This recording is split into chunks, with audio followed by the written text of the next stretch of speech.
Bugunning hikmati. Bugunning hikmati.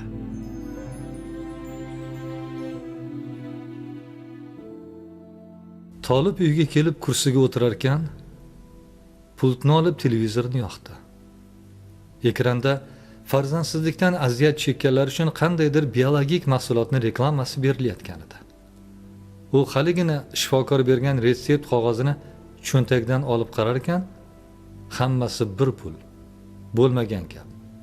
Alloh bermasa qiyin ekan deya qog'ozni g'ichimlab tashladi. Shiftga qarab chiroyli qandilni tomosha qilib 15 yil. Nahotki shuncha vaqt bir zumda o'tib ketdi. Aqalli bittagina o'g'lim bo'lsa edi deya yana televizorga qaradi. Kinodagi qahramon yigit nihoyat qiz farzandli bo'lishni shifokordan eshitib, quvongandan ko'ziga yosh oldi. O'zingga shukr deya obrazni ta'sirli ijro etdi. Birgina qiz farzandi bo'lganiga shuncha hovliqyaptimi degan o'y o'tdi Tolibning xayolidan. Birinchi turmushidan 4 nafar qizi borligini esladi. Katta qizim uzatiladigan bo'lgandir deya 15 yil avvalgi hayotini esladi. 3 ta qizdan keyin ayolidan bunisi ham qiz bo'ldi deganini eshitib, tug'ruqxonaga qadam bosmadi. Ostonada chaqaloqni ko'tarib kelgan ayoliga: "Bu qizing kerak emas. Qayerga olib borsang olib boraver", dedi Tolib jahl bilan. Har safar shunday gap eshitaverib, ayol ham bezillab qolgandi. Turmush o'rtog'iga aybdordek nigoh bilan qarar ekan. Farzandning qiz yoki o'g'il bo'lishi bandasining qo'lida emas, bu axir bolamiz-ku. Muhimi sog'lom. Qo'ying, shashtingizdan qayting, dedi ayol. Qaytmayman. Do'stlarimning orasida bosh ko'tara olmay qoldim. Kerak emas. Ana, opalarni ham qo'shib olib ket. Hammang ko'zimdan yo'qol, dedi Tolib. Shunday bo'lsa-da keyinchalik mehri tushib qolar deya o'ylagan ayol ketmadi. Oradan vaqt o'tdi. Vaziyat hech yumshamadi. Ota katta qizlarni ham jerkiydigan bo'lib qoldi. Bir safar yarim kecha chaqaloq tinmay yig'ladi. Uyqusi buzilgan Tolib, "Ana uningga qara, yig'lab uyqumni ham zahar qildi-ku", dedi. "Hozir boryapman. Beshigini tebratib turing, termometrni topib olay, isitmasi borga o'xshayapti", dedi ayol. "Ey, yo'qot ko'zimdan, ovozini tezroq o'chir. Bo'lmasa beshigi bilan otib yuboraman", dedi va u beshikni ko'tarib eshik tomon yurdi. Ona qo'rqqandan yugurib keldi. "Tegmang, bo'ldi. Ketaman. Ketamiz", deya bolani beshikdan yechib oldi.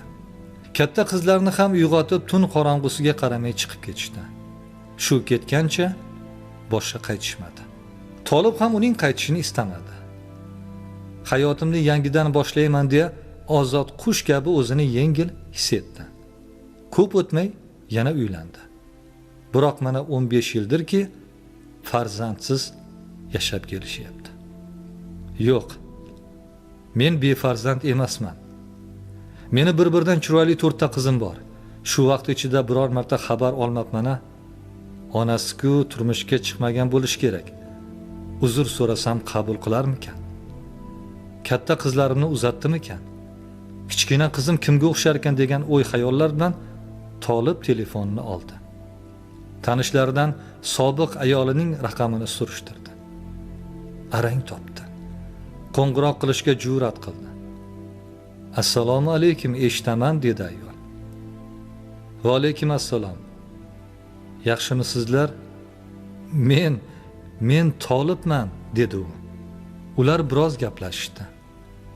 Qizlarini sog'inganini aytdi. Vaziyatni tushuntirdi.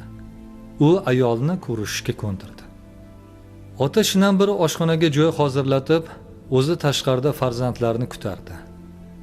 Nihoyat bir mashina to'xtab, o'smir yoshlardagi bir qiz tushdi.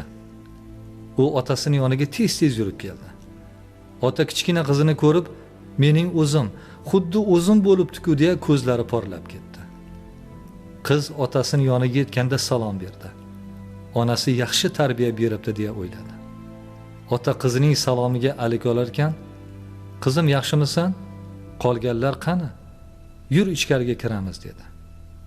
Chaqirganim uchun yugurib keldi deb o'yladingizmi? O'z farzandini ko'rishni ham istamagan otam qanday odam ekanligini bilish uchun keldim. Mana ko'rdim. Endi xayr. Chunki men 15 yil boqib katta qilgan otamdan siz kabi voz kechib keta olmayman deya qiz ortiga o'girilib ketdi.